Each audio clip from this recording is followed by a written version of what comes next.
All right, ladies and gentlemen, thank you for Pierre kicking us off. Hot Star. I'm excited to introduce our first panel. Bitcoin Custody 101. We have Ben Brila from Unchained, Jacob Phelps of Strong Wealth, Matt Gwiller from Orange Horizons, and Nick Delosier from OnRamp.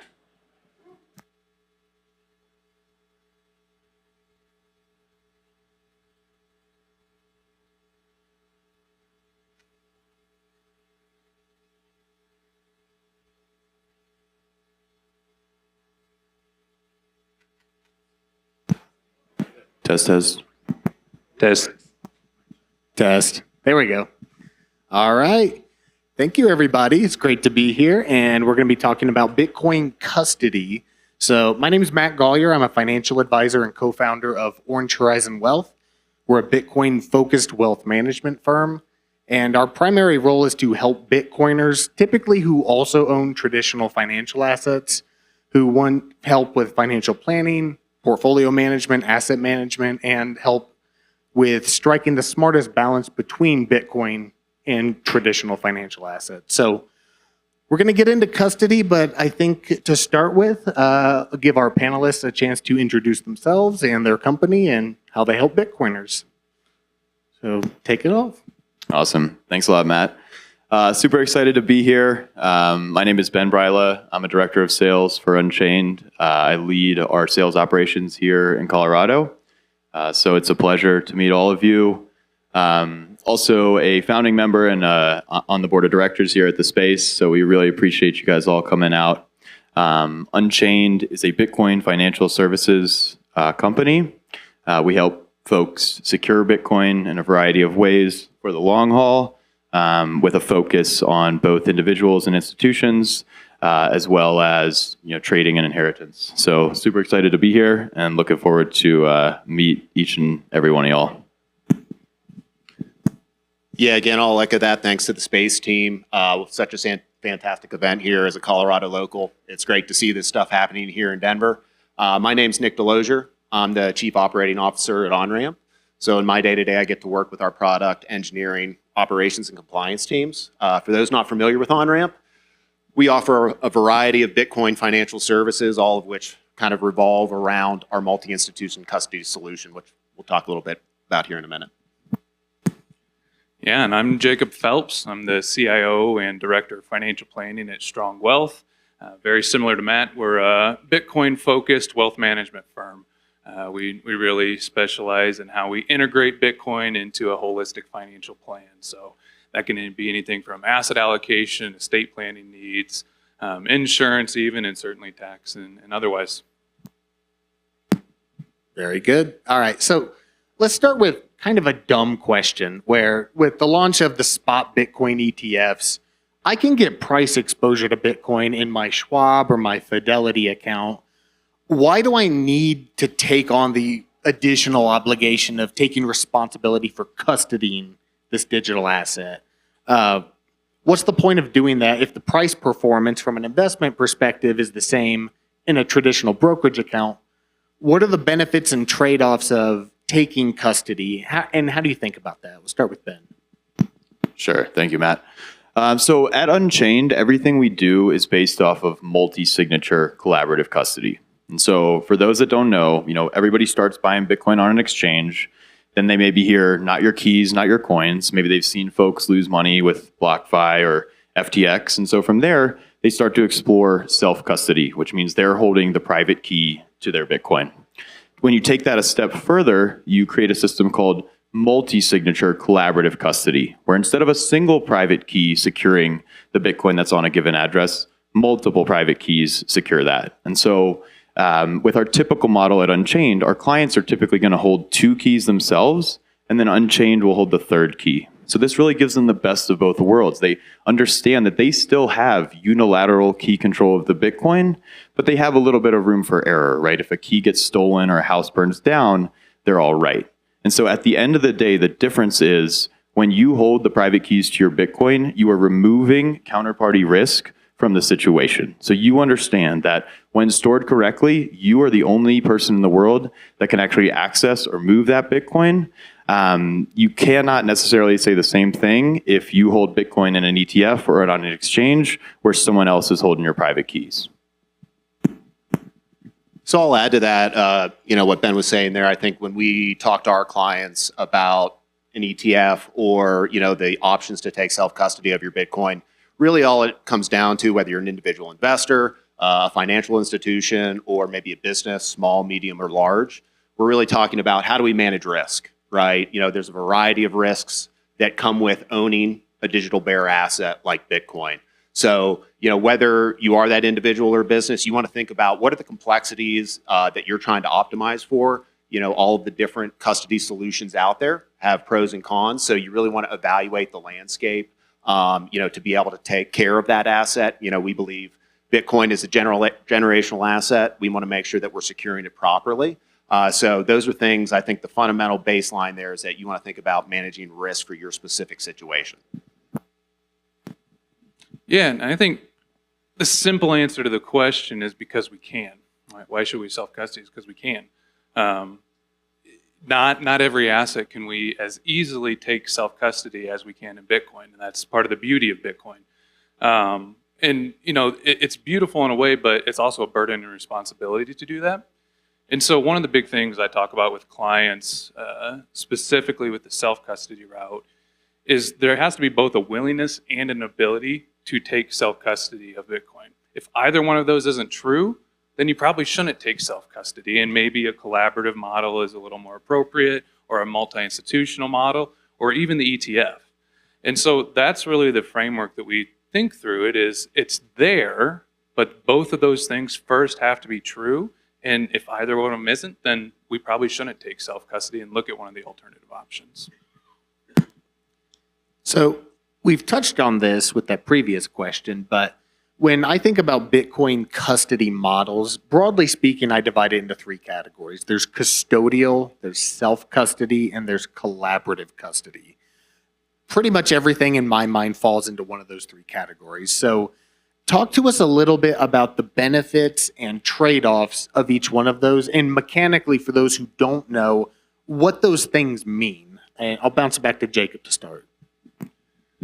Yeah, so I like the framework. I probably say quasi-custody instead of collaborative custody, but still the same idea. And so essentially there, what we get to with any sort of custody conversation is who holds or who has access to the private keys, right? Private keys, very similar to a key to a lockbox. If you have a key to a lockbox, you can access it. If somebody else has that key to the lockbox, they can access it too or on your behalf.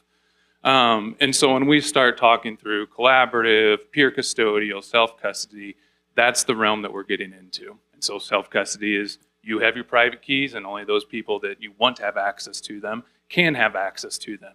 A collaborative custody or a quasi-custodial model means that you have access to your keys, but maybe somebody else also partakes in that access. In the case of Unchained, they're holding one on your behalf, you're holding two.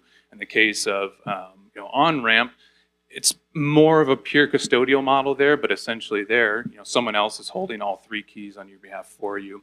And then the pure custody custodial model is when someone else is just holding your keys on your behalf. So a simple example is the exchanges, River, Coinbase, that sort of stuff. So they're holding them on your behalf. And as far as the trade-offs and the pros and cons to each, it really does come down as a matter of personal preference in a lot of ways, as far as what risks are you willing to take on and what risk don't you want to take on. And so that we can get it really into the weeds with what those exact risks are. But certainly some of the big concerns are some of like the privacy type concerns. How much privacy do you want to have with your custody setup?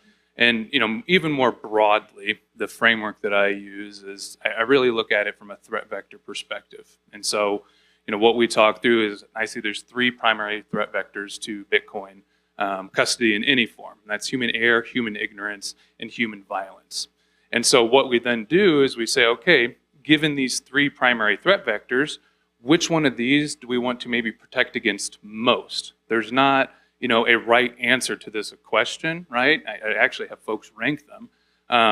But there's not a right or wrong answer to it. It's really a matter of what do we want to actually hedge or protect against understanding that there's trade-offs to that there's trade-offs to saying, yeah, we really want to protect against the human error portion. And so maybe that means that we want to do a full custodial model or an on-ramp or something like that. There's also on the other side, the human violence. Well, yeah. Well, my opinion is it's actually really hard to protect against human violence, no matter the custodial solution, because when you have a knowledgeable and determined attacker, it really doesn't matter how you're holding the Bitcoin at the end of the day. So yeah, I'll pause there to let someone else. Ben, Nick, anything to add? Yeah, I think a few other things. Jacob did a great job covering maybe some of the things you want to be thinking about as we talk about maybe human error as it relates to losing access to your private keys. Multi-signature, distributed custody, multi-institution custody are great solutions to think about there. I think whether you're an individual or particularly if you're a business, other things you want to be thinking about beyond just securing your private keys for individuals. And I expect we'll probably have some great sessions later today talking about inheritance and estate planning, right? For an asset like Bitcoin, there's definitely some specific things we want to be thinking about there. But maybe more around also for businesses, right? When you think about business continuity, right? You have multiple people active in operating your business. How do you implement a multi-signature distributed custody or multi-institution custody solution for your team to make sure that you have access to your Bitcoin in perpetuity when you need it? So I think those are all things you can, understand. How do you manage those risks, right? And base your choice of solution based on the things you're trying to optimize for. Yeah, I definitely agree with that and echo the trade-offs component.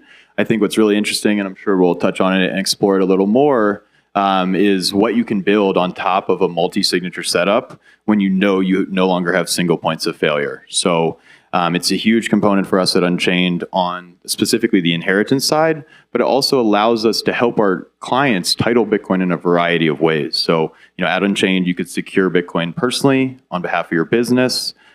We can help you title it to your trust and then also IRAs. So it really unlocks a full suite of financial services. Great. So let's dig a little deeper into one of the aspects that you talked about, because for our Bitcoiner clients who do exercise self-custody in some capacity, I would say the biggest thing that causes them stress is estate planning, inheritance planning. Even if they're comfortable with their own custody setup, their biggest worry, what keeps them up at night, is what happens to my Bitcoin if something happens to me? Is my spouse able to access it? Are my kids able to access it? Are my heirs able to access it? So let's talk about how you and your firm specifically are able to tackle that problem and help clients with what, in my experience, is the biggest concern for them. We'll start with Ben. Sure thing. So I'm curious if we're comfortable, would love to see a little show of hands. Who here in the crowd is confident that if they were to disappear tomorrow, their family would, efficiently recover the Bitcoin? All right. So that's very solid. This is something that we cover a lot at Unchained, and it's a beautiful way to leverage that multi-sig setup. So, long story short is we understand that a lot of folks in this room have done a lot more work to learn about Bitcoin than anyone else in their family ever will, right? You are probably the Bitcoin guy or the Bitcoin gal in your family. And as much as we hope that changes, it might not, is the frank reality. And so what we've set up here is a inheritance protocol where your heir, your trustee, does not have to be a Bitcoin wizard or a Bitcoin expert, right? So they understand that when you pass away, they're going to work with Unchained to prove that you are no longer around. And then they're going to come to Unchained with an inheritance protocol. It actually has a copy of one of the seed phrases in a tamper-evident bag. So that allows us to use the third key that Unchained's already holding with the combination of that key that the heir is bringing to then accomplish the wishes of the heir or the trust. And I'm sure your guys' systems works a little different, so we'd love to hear the nuance. Yeah, I think we offer similar solutions on the individual side for our individual accounts. I'll maybe speak a little bit to if you're a business, right? What does that look like? I think things we're often getting questions about, for our business clients, and to your point, there is often a Bitcoin, single point of contact, even in small, medium, and large businesses as they're looking to build maybe their treasury. So that the knowledge of how to handle Bitcoin doesn't exist at the same level throughout an organization. So something that you definitely want to be thinking about in terms of managing that complexity.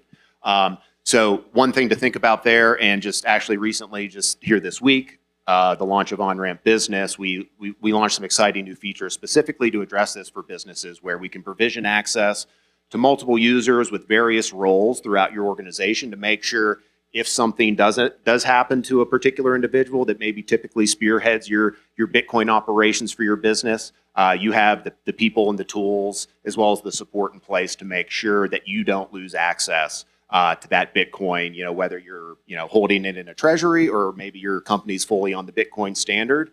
And managing that, day to day, week to week, in terms of operating your business, that's the lifeblood of how that can work. So you don't want to lose access to that. So, those are things at the business level. When we talk about inheritance for businesses, more business continuity, disaster recovery, those are all things that need to be accounted for as well.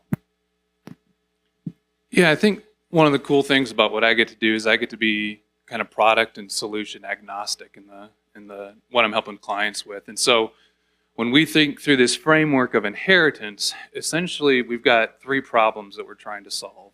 The first two have to do with ownership of an asset. So that's going to be the possession and the legal title components.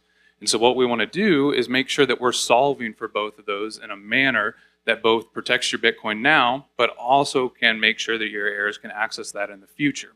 And so to be specific, possession, that really centers around private keys. Who holds those private keys, who holds those, who has access to those private keys. And then the legal title component, that could be things like a trust structuring or a trust ownership on the asset, but it doesn't have to be. But we really want to think of those two things independently, and the solution might be one and the same. You can just directly open an Unchained vault in your trust, and we can kind of solve for both of them neatly there, but they don't have to be. We can do the same thing with the peer self-custody model, and solve for legal title separately from that. And then the final piece of inheritance, again, what we initially are solving for there is we want to have some way to delineate that possession and legal title now. And then the inheritance aspect is how do we make sure that that gets to the people that we want it to get to upon our death? And that's simply, we call them inheritance protocols, whatever else. The term I use is a treasure map.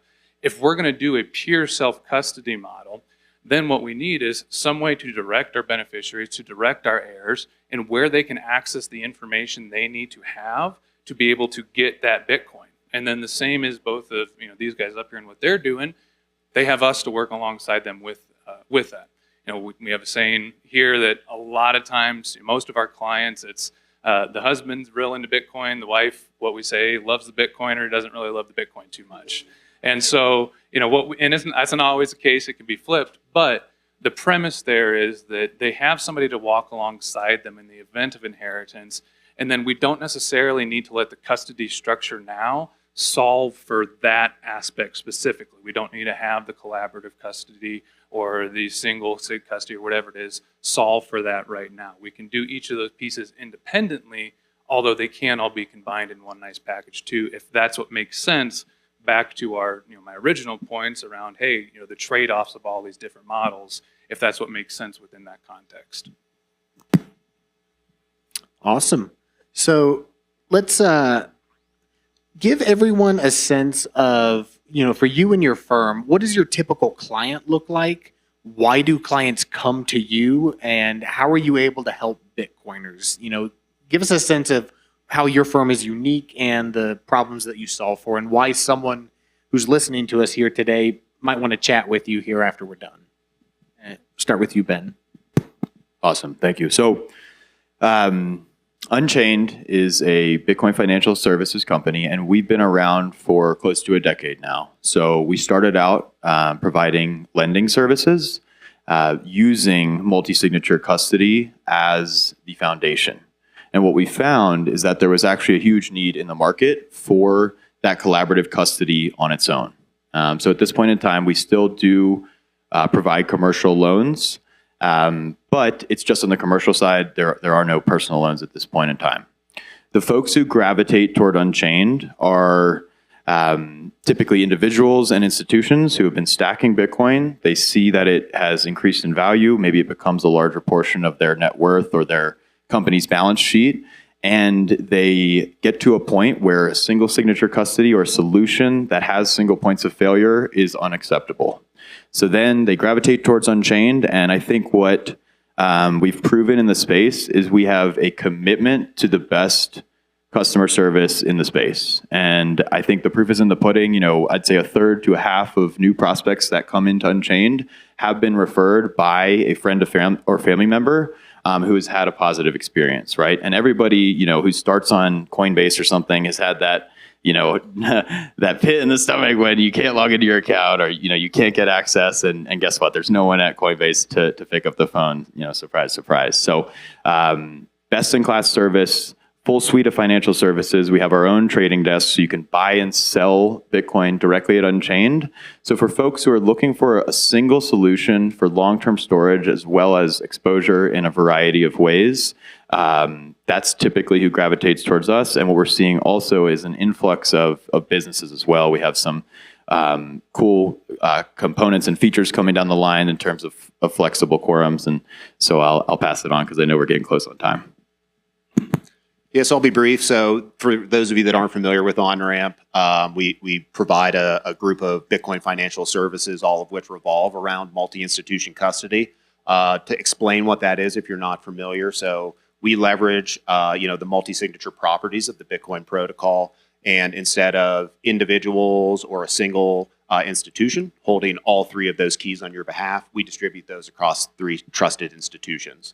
So the account holder has a legal relationship with each one of those key partners, and only they can instruct the key partners to create a transaction and sign on their behalf. So we've been building out a great group of financial services all around this type of product. We have trading liquidity for our individual and business clients directly in our application, as well as access to lending and IRAs similar to Unchained. So in just this last week, we launched an updated OnRamp business product. Again, that brings in some additional enterprise level functionality into our application, things like role-based access control, so you can have multiple users and permissions within your account, in-account approval quorums that are in addition to the key partnership review and withdrawal process that we have natively in our application. Yeah, so again, we're a wealth management firm for Bitcoiners. So, you know, what that means is that, yes, we've got a Bitcoin focus, but we can look into every area of your financial life and be able to help you and guide you and educate you in all of those areas, and more specifically, how Bitcoin might impact a lot of those areas. So a lot of the specific work that we're doing nowadays is making a custody decision with clients. You know, we have external relationships, external partnerships with guys like OnRamp and Unchained, as well as other folks too. So if there's things that we can't do internally, we can get you to the people who can best help you with that. But essentially, we want to help educate you again and help you make the best financial decisions that you can across your entire financial life, not just Bitcoin. That can be traditional assets if you have traditional assets. But it doesn't have to be that. It can be the tax question. It can be the insurance. It can be estate. Again, we're not tax preparers. We're not attorneys. We're financial planners. We're wealth managers. And so that is our bread and butter. But we can at least get you to a point where you can feel comfortable and confident in the financial decisions that you're making, and especially how Bitcoin is impacting those financial decisions, now and into the future. Perfect. Looks like we have 2 minutes left, so we'll take 1 or 2 questions from the crowd. Yeah. Yeah, so the question was, talk about your business model, your fees, what you charge. Bounce it back to Jacob to start. Yep. We essentially have 3 engagements. So we have a project engagement. That's a flat fee that we charge on that, depending on the scope of the engagement. We manage assets. That's an AUM-based fee. And then we also have ongoing financial planning relationships, and that's going to be, again, a flat fee just on an ongoing basis versus project. Nick? Yeah, so our fees primarily are based around the AUC or amount of Bitcoin that you hold within our custody solution. We provide a very, very competitive rates there across whether individual, business, as well as a few different tiers within those categories. So all primarily based on the amount of Bitcoin that you hold within our multi-institution custody solution. Yeah, we have two primary structures in terms of how to work with us. So we have an a la carte model where you can purchase these accounts, each on their own. Or we have what's called our Unchained Signature service. That's more of a private client experience, dedicated account management, assistance throughout the year, access to all of the account types, assistance for setting up your inheritance, et cetera. So that's really the bifurcation at Unchained.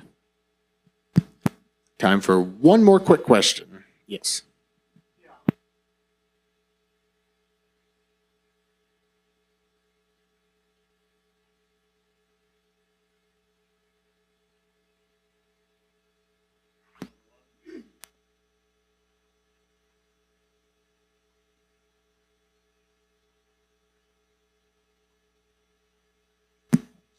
Yeah, so we don't prepare taxes. We do tax planning, we can do tax projections, so we can introduce strategies that can help your tax picture.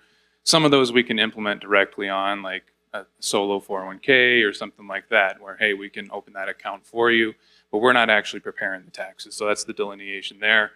Yeah, as far as Bitcoin as a source of liquidity, upon a death tax, it can be. It doesn't have to be. That's part of kind of the relational aspect and the things that we would go through is if we don't want it to be, what are some options to not have that, right? Whether that's getting Bitcoin out of your state while you're still living, whether that's utilizing other strategies to essentially pay for that death tax, even when including Bitcoin in that taxable estate amount. So again, it's very specific to the client, but yeah, those are strategies we talk around. But again, we're not preparing the documents, the trust documents, if that's the route we go, that sort of thing. All right. We are at time, so thank you to the panelists. Thank you, everyone.